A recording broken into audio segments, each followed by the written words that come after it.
Hi hello అందరికీ నమస్కారం. Welcome to Pushyami talks. ఎలా ఉన్నారండి అందరూ? నేనైతే చాలా అంటే చాలా బాగున్నాను. మీరందరూ కూడా ఇంకా బాగుండాలని మనస్ఫూర్తిగా కోరుకుంటున్నాను. ఇవాల్టి వీడియోలో ఒక ప్రాపర్ మీల్ ప్లాన్ చూద్దామండి. మనకి కిచెన్లో కానీ వంట చేసేటప్పుడు అవసరమైనటువంటి కూరగాయలలో కానీ ఇలాంటివన్నీ కూడా మనకే తెలుస్తుంది కదా, వంటకి ఎంత పడతాయి, అలానే కిచెన్లో వస్తువులు ఏమేం పడతాయి, ఇలాంటివన్నీ మనకే ఒక అంచనా ఉంటుంది కాబట్టి మన ఇంట్లో మనమే ఒక చిన్న బడ్జెట్ ప్లాన్ వేసుకుందామండి. ఇలా ఒక ప్రాపర్ మీల్ ప్లాన్ వేసుకోవడం వలన మనం దేనికి తడుముకోక్కర్లేదండి. ఈరోజు ఏం కూర వండాలి, ఈరోజు ఏం టిఫిన్ వండాలి, లేదా కూరగాయలు ఏం తెచ్చుకోవాలి, ఇలా దేనికి మనమైతే తడుముకోనవసరం లేదు. ప్రతి నెల కూడా ఒక చిన్న బడ్జెట్ ప్లాన్, లేదంటే ప్రతి వారమునండి, కూరగాయలు వారం వారం తెచ్చుకుంటాం కాబట్టి వారం వారం ఒక చిన్న ఇలా మీల్ ప్లాన్ కింద వేసుకున్నాం అనుకోండి, మనం కూరగాయలకి తడుముకోనవసరం లేదు. ప్రతిరోజు ఈరోజు ఏం కూర వండాలి, ఈరోజు ఏం కూర వండాలి అని ఆలోచించుకోవాల్సిన అవసరం కూడా ఉండదండి. ఎంతండి, ఒక 10 నిమిషాలు కేటాయించామనుకోండి, మనకి వారంలో ఏమేం కాయగూరలు కావాలో, ఏమేం వంటలు చేయాలా అనేది ఒక లిస్ట్ ప్రిపేర్ చేసేసుకోవచ్చు. చూసారా, ఇదిగో నేనైతే ఇలానే లిస్ట్ అయితే ప్రిపేర్ చేసుకుంటానండి. వారానికి 2 రోజులు కంపల్సరీ ఆకుకూరలు, అలానే 2 రోజులు నాన్ వెజ్జునండి, మిగిలిన 3 రోజులు కూరగాయలు అనమాట. ఇలానే ప్లాన్ చేసుకుంటూ ఉంటామండి. అలానే టిఫిన్స్ అండి, టిఫిన్స్కి కూడా అంతే. ఈరోజు ఏం టిఫిన్ ఉండాలి అని అస్తమాటికి మాటిమాటికి ఆలోచించకుండా ఇలా మనం ప్రతిరోజు కూడా ఏ టిఫిన్ వండాలనుకుంటున్నాము అనేది కూడా ఒక చిన్న కాగితం మీద రాసుకున్నాం అనుకోండి, ఒక వారం ట్రై చేస్తే మనకు ఆటోమేటిక్గా అలవాటైపోతుందండి. అప్పుడు మనం తడుముకోనవసరం లేదు. ఒకవేళ ఎవరైనా బంధువులు వచ్చినా సరే మనకి ఇబ్బంది లేకుండా చక్కగా మన మీల్ ప్లాన్ మనకుంటుంది, టిఫిన్ ప్లాన్ టిఫిన్కి ఉంటుంది కాబట్టి మనం ఏది తింటామో చక్కగా వాళ్ళకి కూడా అదే పెట్టచ్చు. ఒకవేళ బంధువులు కాబట్టి వాళ్ళకి కొంచెం ఎక్స్ట్రా ఏమన్నా వండి పెట్టాలన్నా సరే మనకి ఈ మీల్ ప్లాన్లో అర్థమైపోతుందండి. మరి ఇప్పుడు నేనైతే మా మీల్ ప్లాన్ కోసం ఈ వారం రోజులకి ఒక 600 అయితే తీసుకెళ్తున్నానండి. ఓన్లీ కూరగాయలకే కాదు, ఫ్రూట్స్ 2 కలిపి తీసుకొస్తాను. నేనైతే నా బడ్జెట్లో రూ. 250 కూరగాయలకి, రూ. 250 ఫ్రూట్స్కి వేసుకున్నానండి. ఎక్స్ట్రా ఒక 100 అయితే తీసుకుని వెళ్దాము అని చెప్పేసి అనుకుంటున్నాను. ఆల్రెడీ నేను బడ్జెట్ని దేనికది కేటాయించేసుకున్నానండి. కూరగాయలకని, కిరాణాకని, కరెంటు బిల్లుకని, ఇలా దేనికది కేటాయించేసుకున్నానమాట. ఇదిగో చూడండి, ఇదే కిరాణా సరుకులది. ఇంకా నేను కిరాణా తీసుకురాలేదనమాట ఈ నెలలో, అందుకని ఇంకా అలానే ఉంది. ఇప్పుడు నాకు కావాల్సింది కూరగాయలదండి. కూరగాయల్లో రూ. 250, అలానే ఫ్రూట్స్లో రూ. 250, 500 అయితే తీసుకెళ్దాము అనుకుంటున్నానండి. ఎక్స్ట్రా 100 తీసుకున్నానండి. ఎందుకైనా మంచిది, కాయగూరలు ఏమైనా రేటు పెరిగినా, ఫ్రూట్స్ ఏమైనా రేటు పెరిగినా ఉంటాయి అని చెప్పేసి. అలానే ఒక బ్యాగ్ కూడా తీసుకెళ్దాము అనుకుంటున్నాను. ఇక మార్కెట్లో అయితే వీడియో తీయలేదండి, ఎందుకో కొంచెం కొత్తగా అనిపించింది మార్కెట్లో వీడియో తీయడానికి. సరే, మరి నేనైతే ఏ కూరగాయలు తెచ్చుకున్నాను ఏంటి అనేది మీ అందరికీ చూపిస్తున్నానండి. ఎంత అయింది కూడా చెప్తాను. అంటే అందరికీ ఇలానే ఉండాలని ఏమీ లేదండి. ఇప్పుడు సీజనల్ వారీగా తెచ్చుకుంటే మనకి కాస్త తక్కువ అమౌంట్ అవుతుంది, అంతే కదా. గోంగూర తెచ్చానండి. నేను ఆకుకూరలకు కూడా విడిగా అమౌంట్ తీస్తాను. 2 రకాల ఆకుకూరలు కంపల్సరీ ప్రతి వారం తీసుకొస్తానండి. మంగళవారం, శనివారం కంపల్సరీ 2 రకాల ఆకుకూరలు అయితే వాడతాము. అది పప్పులో కావచ్చు, ఆకుకూర ఫ్రై చేసుకోవచ్చు, ఆకుకూర కూర కింద కూడా వండుకోవచ్చు కదా, అలా అన్నమాట. ఈ గోంగూర కట్టలు వచ్చేసి రూ. 20 అండి. అలానే తోటకూర అండి, ఈ తోటకూర కట్టలు కూడా రూ. 20. ఉదయాన్నే వెళ్ళడం వల్ల చాలా ఫ్రెష్గా ఉన్నాయండి ఆకుకూరలన్నీ కూడాను. అలానే ఈ చిర్రాకు కనిపిస్తుంది కదండి, ఇది వచ్చేసి రూ. 10. ఉల్లిపాయలు వచ్చేసి రూ. 40 అండి. కొత్తిమీర రూ. 10, పుదీనా రూ. 5 అండి. అలానే పచ్చిమిర్చి రూ. 10, మామిడికాయలు రూ. 20 అండి, పచ్చి మామిడికాయలు. బంగాళదుంపలు రూ. 15 అండి. అలానే ములక్కాళ్ళు రూ. 10, బెండకాయలు రూ. 20 అండి. బీరకాయలు కాస్త ముదిరినట్టు ఉన్నాయండి, కానీ పచ్చడి చేయొచ్చు అని చెప్పేసి తెచ్చానండి. రూ. 30 తీసుకున్నాడు బీరకాయలు. అలానే క్యారెట్లు రూ. 30, బీట్రూట్లు రూ. 30 అండి. మొత్తం రూ. 270 అయితే అయ్యింది కూరగాయలకి. నేను రూ. 250 మాత్రమే అనుకున్నానండి, కానీ రూ. 270 అయ్యింది. రూ. 20 ఎక్స్ట్రా అయ్యింది. ఇది వరకైతే రూ. 100 పట్టుకెళ్తే బోలుడు సంత చేసుకుని వచ్చేవాళ్ళమండి. ఇప్పుడు 300 పెట్టినా సరే సరైనటువంటి సంత అయితే రావట్లేదు. సరే, ఇప్పుడు మాకైతే ఇవి ఒక వారం వస్తాయి, ఖచ్చితంగా ఒక వారం వస్తాయండి. ఇన్ని కూరగాయలు తెచ్చేసుకున్నాం కదా అని సంబరపడతాం కాదండి, వాటిని చక్కగా స్టోర్ చేసుకోవాలి, పాడవకుండా చూసుకోవాలి. అలానే ప్రతి ఒక్క కాయగూర కూడా నీట్గా వండుకోవాలి. అప్పుడే కదండీ మనం హెల్త్‌ని కాపాడుకున్న వాళ్ళం అవుతాము. మనీని సేవ్ చేసిన వాళ్ళం అవుతాము. ఇన్ని కూరగాయలు తెచ్చేసి ఏదో ఒకటి పాడైపోయిందనుకోండి, ఆ రూ. 20, రూ. 10 వేస్టే కదండీ! అసలే పైసా ఆదాయం లేనటువంటి ఆడవాళ్ళం. అంతే గదా! ఇంటి ఖర్చులకని ఇచ్చినటువంటి మనీని సేవ్ చేసుకోపోతే మనకి మనీ ఎలా వస్తుందండి? మనమా గోల్డ్ కొనుక్కోవాలి అనుకుంటాము. చీరలు కొనుక్కోవాలి అనుకుంటాము. అలాంటప్పుడు కొద్దో గొప్పో సేవ్ చేసుకోవాలి కదా! నా దగ్గర ఆల్రెడీ అల్లం, నిమ్మకాయలు, టమోటాలు ఉన్నాయండి. కాబట్టి అవి నేను తీసుకురాలేదు. ఈ బాక్స్‌లోనేమో పుదీనా స్టోర్ చేస్తానండి. బాక్స్‌లో పుదీనా స్టోర్ చేస్తే కొంచెం ఒక 2, 3 రోజులు ఫ్రెష్‌గా ఉంటుంది.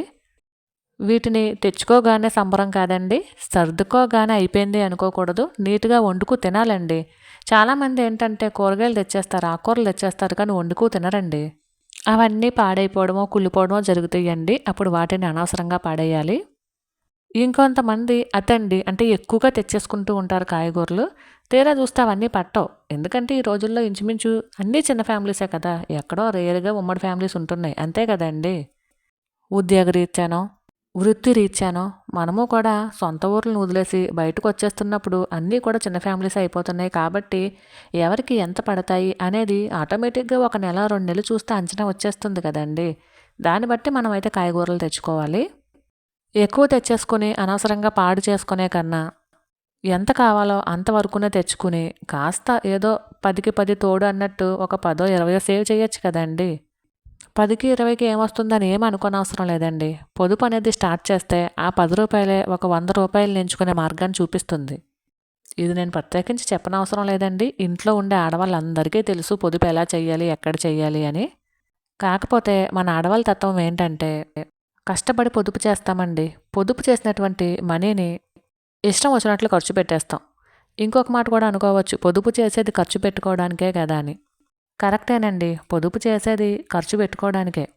ఆ ఖర్చు మనకి మళ్ళీ రిటర్న్ తిరిగొచ్చే వాటి మీద ఖర్చు పెట్టామనుకోండి, అప్పుడు ఆ ఖర్చుకి చాలా విలువుంటుందండి. మనం చేసే ఇన్ని పనులలో ఏదో కొద్దో గొప్పో పొదుపు చేస్తామండి. ఉదాహరణకు చెప్తున్నానండి. ఒక 10,000 పొదుపు చేసామో చూడండి ఒక సంవత్సరంలోని. ఆ 10,000ని తీసుకెళ్ళి ఏం చేస్తామండి? మంచిగా చీరలు కొంటాం. అంతే గదా! లేదా కిచెన్‌లో అక్కర్లేని వస్తువులు కొంటాం. అంతే గదండీ! అదే 10,000ని ఒక గ్రామ్ బంగారం కొని చూడండి. చక్కగా అది ఓ 2, 3 సంవత్సరాల తర్వాత ఒక వస్తువు రూపంలో మనం చేయించుకోవచ్చు. లేదా మన పిల్లలకి ఒక వస్తువుని చేయించొచ్చు. అవసరం వస్తే బ్యాంక్‌లో తాకట్టు పెట్టుకుని మనీని చేసుకోవచ్చు. అత్యవసరం వస్తే అమ్ముకోవచ్చండి. చీరలను అమ్మగలమా అండి? అమ్ముతామండి. ఎంత ఇస్తారు? 100, 200 అంతే గదా! అదే కిచెన్‌లో ఉన్నటువంటి కుక్‌వేర్‌ని అమ్మగలమా? అది కూడా అమ్ముతాం. ఒక 500, 1000 అంతే గదా! అది మళ్ళీ వాల్యూ లేనిది. మనకు నిజంగా ఆ వస్తువు అవసరమో, ఖచ్చితంగా కావాలి అనుకుంటే ఎలాగో తీసుకోవాలండి. అనవసరంగా, వృధాగా ఇంకా చెప్పాలంటే ఈ ట్రెండింగ్ పేరుతో ఇప్పుడు ప్రెజెంట్ అదే జరుగుతూ ఉంది కదా! ట్రెండింగ్ అని చెప్పేసి ఎక్కువ చీరలు తీసుకుంటూ ఉన్నాం. చీరలనే కాదు, బట్టలనే కాదు, ఇంట్లో వస్తువులేటి, తినే ఫుడ్ ఏటి అన్నీ ఇప్పుడు ట్రెండింగ్ అయిపోయినాయి కదండీ! నిజానికి జ్ఞానం ఎక్కువ అయ్యే కొలది కూడా మంచి జరగాలి కానీ కుటుంబాలకి, జ్ఞానం ఎక్కువ అయ్యే కొలది కూడా ఆర్థికంగా ఇబ్బందులు పడకూడదండి. నేనేం చెప్తున్నానో మీకు అర్థమవుతుందనే అనుకుంటున్నాను. సరేనండి. నేనైతే కూరగాయలని ఈ విధంగా అయితే స్టోర్ చేసేసుకుంటున్నాను. కొత్తిమీర, మొత్తం ఆకుకూరలు అన్నిటిని కూడా చక్కగా స్టోర్ చేసుకుంటున్నానండి. ఇలా చేయడం వలన మనం ప్రాపర్ మీల్ అంటే వారానికి 2 సార్లు ఆకుకూరలు తింటున్నామండి. 2 సార్లు నాన్ వెజ్ తింటున్నాము. 3 రోజులు కాయగూరలు తింటున్నాము. వారానికి సరిపడగా ఇలా అన్ని రకాలు కూడా మనము ట్రై చేస్తున్నాం కాబట్టి హెల్తీనే. ఇప్పుడు చాలామంది ఏమంటే ఆకుకూరలు మంచివి కదా అని చెప్పేసి ప్రతిరోజు ఆకుకూరలు తినేవాళ్ళున్నారు. ప్రతిరోజు నాన్ వెజ్ తినేవాళ్ళున్నారు. అలా కాకుండా ఇలా మనం ఒక నియమం పెట్టుకున్నామనుకోండి అన్ని రకాలు తినాలి. ఒకే రోజులో అన్నీ తినలేం గదా! ఇలా ఒక నియమం పెట్టుకుంటే కనుక 2 రోజులు ఆకుకూరలని, 2 రోజులు నాన్ వెజ్ అని, మిగిలిన రోజులు కాయగూరలని ఇట్లా ఒక రూల్ పెట్టుకుంటే అన్ని రకాల కాయగూరలు, ఆకుకూరలు, నాన్ వెజ్ అన్నీ తిన్నట్టు అవుతుంది కదండీ! అలానే మనకి కూడా శ్రమ ఉండదండి. రేపేం కూర వండాలి? ఎల్లుండి ఏం కూర వండాలి? సాయంత్రం ఏం జేయాలి? టిఫిన్ ఏం జేయాలి? ఇలాంటివి ఏమీ ఉండవు గదా! దీనంతటికి ఎంత టైం పడుతుందండి? లిస్ట్ రాసుకోవడానికి ఒక 10 నిమిషాలు. అసలు మీల్ ప్లాన్ ఏసుకోవడానికి ఒక 20 నిమిషాలు. బయటికెళ్ళి కాకపోతే కూరగాయలు తెచ్చుకోవడానికి దగ్గరైతే ఒక అరగంటలో వచ్చేస్తామండి. దూరమైతే గంట. అంతే గదా! మళ్ళీ ఇవన్నిటి సర్దుకోవడానికి ఒక 20 నిమిషాలు. అంతే గదండీ! అంతకు మించి ఎంత టైం అయిపోతుంది? రోజులో మొత్తం మీద ఒక 2 గంటలు కేటాయిస్తే వారం పొడుక్కి మంచిగా హ్యాపీగా హాయిగా తినొచ్చు. మంచిగా హ్యాపీగా మనీని సేవ్ చేసుకోవచ్చు కదా! హెల్తీగా కూడా ఉండొచ్చు కదా! చక్కగా ఇలా ఇంట్లో ప్రిపేర్ చేసుకుని మంచిగా ఫుడ్ తిని చక్కగా మనీని సేవ్ చేసుకుంటే ఇక మనకన్నా ఆర్థిక నిపుణులు ఎవరుంటారండి? ఇటు హెల్త్‌ని కాపాడుకుంటున్నాము, డబ్బుల్ని సేవ్ చేసుకుంటున్నాము, ప్రాపర్‌గా మీల్‌ని సెట్ చేసుకుంటున్నాము. అలాగే ఆడవాళ్ళు చేసే మిస్టేక్ ఏంటంటే అస్సలు ఎక్సర్సైజ్ చేయరండి. ఇంటి పని సరిపోతుంది అని చెప్పేసి అనుకుంటాము. అట్‌లీస్ట్ టైం దొరికితే ఒక 5 నిమిషాలు అటు ఇటు తిరిగినా వాకింగ్ అవుతుంది కదా! ఆ వాకింగ్ గానీ, లేదంటే ఏదైనా ఎక్సర్సైజ్ యోగా, ధ్యానం ఇలాంటివి ఏవైనా చిన్న చిన్నవి చేసుకుంటే ఇంకా హెల్తీగా ఉంటాం. కుదరదండి సాధారణంగా ఆడవాళ్ళకి. ఎందుకంటే ఉదయాన్నే పనులు. పిల్లలు స్కూల్‌కని, హస్బెండ్ ఆఫీస్‌కని ఇలా పనులతోనే సరిపోతూ ఉంటుంది కదా! సరేనండి. నేనైతే శుభ్రంగా కాయగూరలన్నిటిని కూడా ఇలా ఫ్రిడ్జ్‌లో అయితే పెట్టేసుకుంటున్నాను. కొత్తిమీరని ఇలా కనుక స్టోర్ చేస్తే ఫ్రెష్‌గా ఉంటుందండి. అంటే కాడలు తీసేసి అందులో చెత్తా చెదారం ఏరేసి ఒక 10 నిమిషాలు ఆరబెట్టేస్తే దానిలో ఉన్న వాటర్ పోతుందండి. అంటే ఆరబెట్టడం అంటే ఎండలో అవసరం లేదండి. మనం కూరగాయలన్నీ సర్దుకునేసరికి ఇలా ఒక పేపర్ మీద తీసి వేసేస్తే కనుక అదే చక్కగా ఆరిపోతుంది. అప్పుడు చక్కగా నీట్‌గా ఇలా పెట్టేసుకోవచ్చనమాట. నేనైతే కాయగూరల బుట్ట అయితే సర్దేసుకున్నానండి.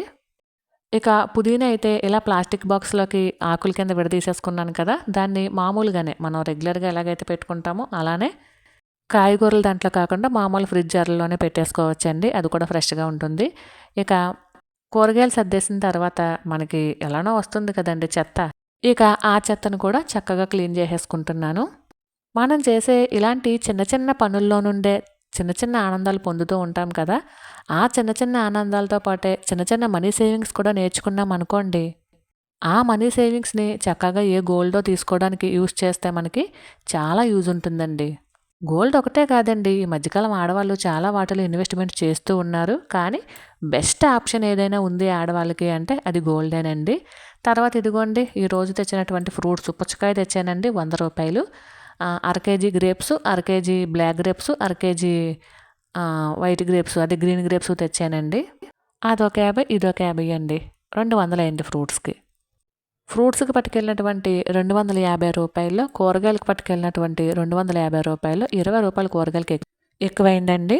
ఇలా మనం చక్కగా అన్నీ తింటూనే మనీ సేవ్ చేయొచ్చండి. తిండి మానేసి సేవ్ చేయడం కరెక్ట్ కాదు కదా! పైగా మనీ సేవ్ చేయడం కూడా మన బాధ్యతేనండి.